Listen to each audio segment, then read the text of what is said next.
এই মোটরটি কিভাবে সেটিং করবেন তা দেখাবো। আপনার প্রথম থেকে শেষ পর্যন্ত দেখতে থাকুন না টেনে।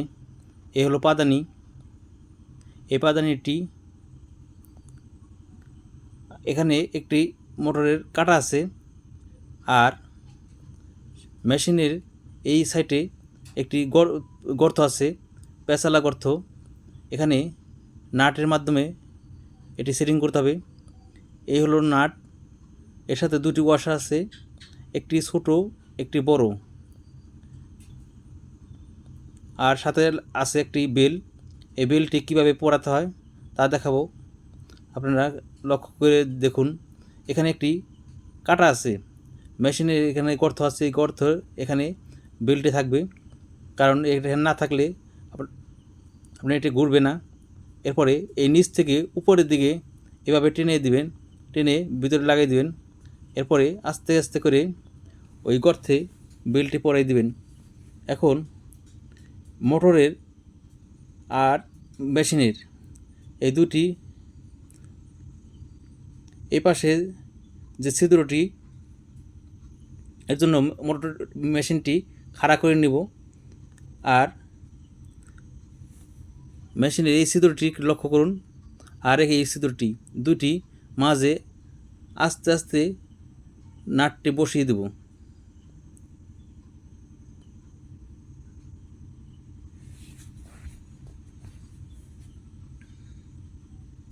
এই ধরনের একটা স্ক্রুড্রাইভার নিয়ে এটি টাইট দিবেন, হালকা পরিমাণ টাইট দিয়ে এটি আবার সোজা করে নামিয়ে নেবেন।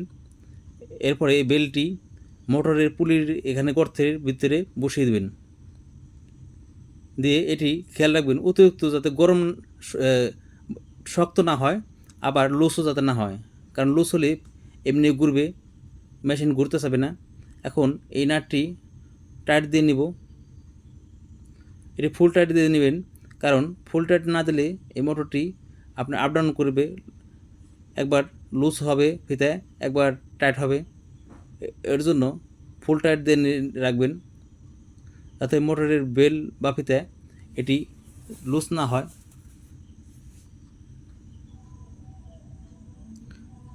আমি আবার বলছি, এই বেলটি অতিরিক্ত টাইট দিবেন না, কারণ বেশি টাইট দিলে ফিতে গরমে গুলে যাবে। এভাবে আপনারা খুব সহজে মোটর সেটিং করতে পারবেন। এই হল পাদানিটায়, এখানে দুটি পয়েন্ট আছে, এটি কারেন্টে দিতে হবে, আর এটি হলো মোটরের জ্যাকে লাগাতে হবে। এখানে কাটা আছে, এই কাটাটি লক্ষ্য করুন, এই পাশে কাটা আছে, এই দুটি কাটা। আর মোটরের এখানে বাড়তি আছে, এটি ভিতরে দেখুন খেয়াল করে, দুই পাশে, এই পাশে একটি, এই পাশে একটি, দুটি বাড়তি প্লাস্টিক আছে। এর জন্য এইখানে রাবারটি গর্ত আছে, ওই বাড়তির টুক রাবার গর্তের ভিতরে ঢুকে যাবে। এটি শক্ত করে লাগিয়ে নেবেন, যাতে এটি না খুলে যায়, কারণ জাকিতে এত খুলে যেতে পারে। এরপরে এই পাদানিটি উপরেও রাখতে পারেন, বা নিচে রেখে পাতা চাপ দিয়ে চালাতে পারেন। আমি সাধারণত দেখার জন্য উপরে করব। এই ধরনের এই পাতাটি এখন মাল্টিপ্লাকে লাগাবো। আর সবসময় কারেন্টের তার একটু দূরে রাখবেন, কারণ কারেন্টের জিনিস এগুলো সমস্যা হতে পারে। এখন এই পাদানিটি আপনারা আবারও বলছি, উপরে রাখতে পারেন বা নিচে রেখে পাতা চাপ দিতে পারেন। এটি উপরে রেখে চাপ দিয়ে দেখুন, খুব সহজেই মোটরটি ঘুরছে, সেলাই মেশিনটা অনেক সুন্দরভাবে চলছে। এভাবে আপনারা সেটিং করে নিতে পারেন। এই ভিডিওটি ভালো লাগলে লাইক, কমেন্ট, শেয়ার করবেন, এবং নিত্য নতুন ভিডিও পাওয়ার জন্য সাবস্ক্রাইব করে রাখবেন। এবং ফেসবুকে দেখতে চাইলে ফেসবুকের লিঙ্ক দিয়ে রাখবো, তা দেখবেন। সবাইকে ধন্যবাদ ও সালাম রইল।